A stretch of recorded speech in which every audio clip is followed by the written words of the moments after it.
Welcome to the ASHEPA HSE Roundtable, a platform where Africa's safety leaders share real stories, real lessons, and practical solutions. This roundtable exists for one simple reason: to help us learn better, earlier, and smarter, so we can prevent harm in the workplace. In this episode, we focus on one of the most powerful tools, yet often underutilized aspects of health and safety practice: learning from incidents before they become injuries. Many organizations investigate incidents thoroughly, but far fewer steps back to analyze trends across those incidents. And when we miss the pattern, we often miss the opportunity to prevent the next injury. I'm your host, Hussein Mohamed Fikry, and today we are joined by Mr. Calmin, an executive member of ASHEPA, to talk about the importance of incident trend analysis, starting with the incident that changed his own career. Mr. Calmin, an executive member of ASHEPA and a seasoned HSE professional with extensive experience in incident investigation, safety systems, and prevention strategies. Mr. Calmin, welcome to the ASHEPA HSE Roundtable. Thank you, Mr. Hussein. It's a pleasure to be here and to take part in this important conversation. Thank you very much. So before we talk about systems, data, and analysis, I'd like to start with a story. Mr. Calmin, can you take us back to the incident that truly changed the way you look at safety? Yes, definitely, Hussein. I'll discuss a work-related accident that I experienced firsthand when I was 28 years old. My career at the time, I was a boilermaker in the steel industry, doing ship repair and working for a contractor. The accident, I was fitting a 1-ton shell plate, the undershell of a ship. So we removed the old plate, we fit the new plate. So 1 ton is sure serious weight. 2 chain blocks were holding this plate in position, one on either end, and one of the chain blocks on my side where I was working actually snapped above. The steel plate then whipped out of position, smashing my left hand. At the time I had, those leather gloves on that you use when you're doing boilermaking. So I didn't understand the extent of the damage until I pulled the glove off, after a short while when I came out of my workplace. And it was a terrible accident. I was rushed to hospital, emergency operation. I stayed in hospital for about 6 weeks. I had 7 operations. And on the 5th operation, they couldn't save my hand. So they had to have my hand amputated. This is what you can see today, work-related accident.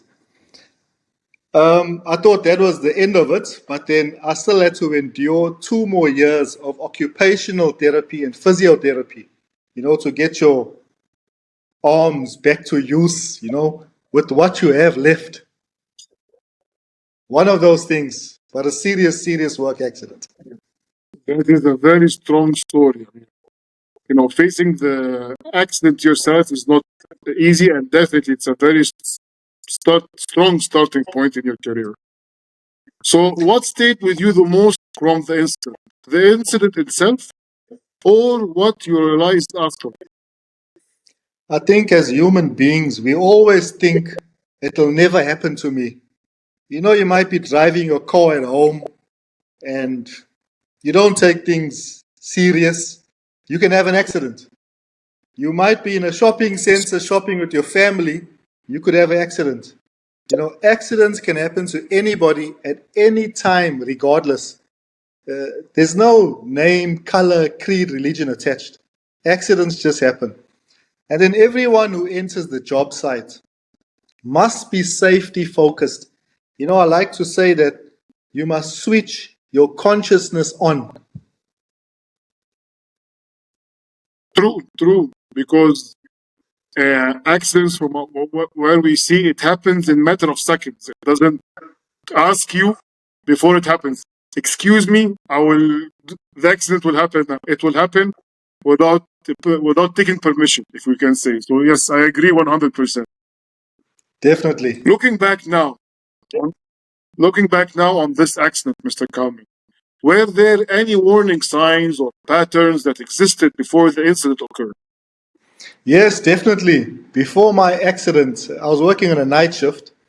So before my accident, on 2 consecutive nights, there were near misses and similar near misses where smaller plates were being installed. And during the installation process, uh, a dog, you use dogs and wedges to actually align plates. It's a piece of metal that you weld next to the original material, to try and hold your plate in position. So on previous nights, those dogs fell off, plates fell down, so there were 2 warning signs prior. Yes, warning signs are always there. We'll see this more in details in the technical part.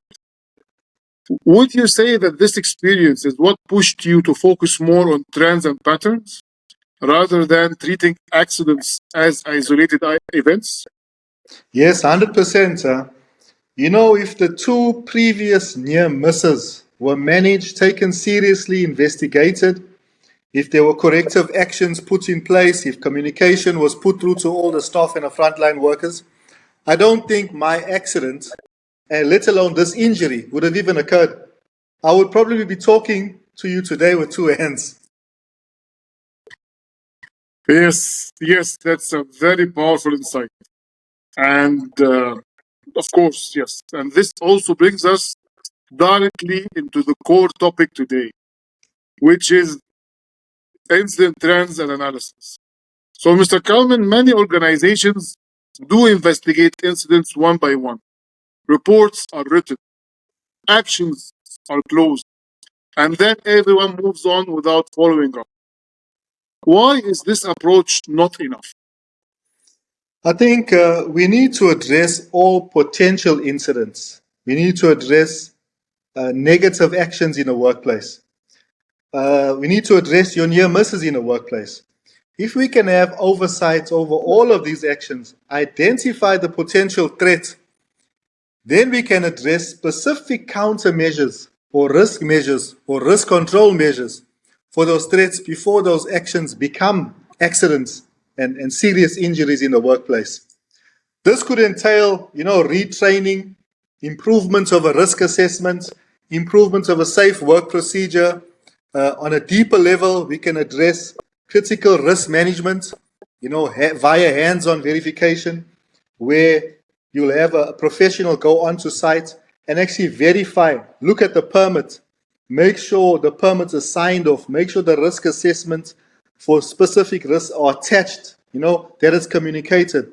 That's the critical risk management of the hands-on verification, which I like to talk about. And then, of course, there's the behaviors of the workers and the psychological risk impact. Example of an increased risk of a worker who works at height but he fears height, has his psychological thinking been assessed? Has he been questioned? We live in an environment today where people are desperate to find work. So when they apply for the job, when they've been interviewed, and the HR person's interviewing them, can you work at height? Yes, I can. He's not thinking of, he fears it, and there might be a time where he'll have to do it. They just say yes to get the job. Each man wants to put bread and butter on his table. Unfortunately, when he is on the job and, the supervisor says, okay, we need you to do work, 10 meters high.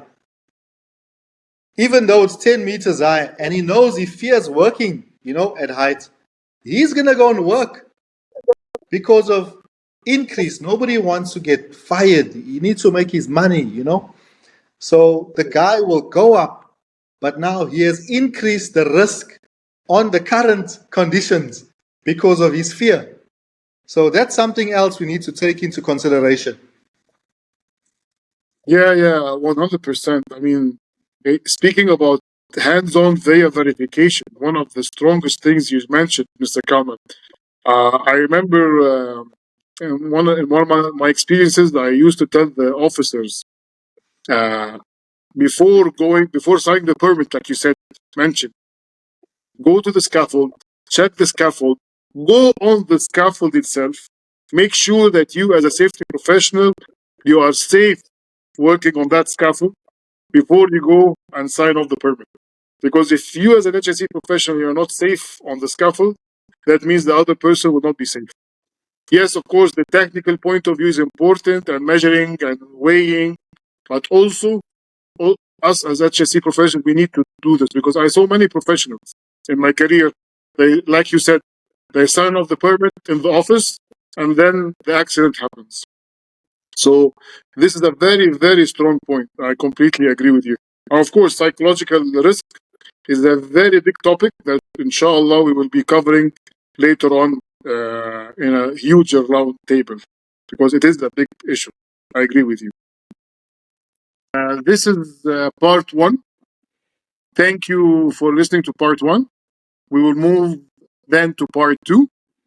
If ASHEPA members would like to join us, please send your request on hussein.ashepa.org and keep following up for part two. Thank you.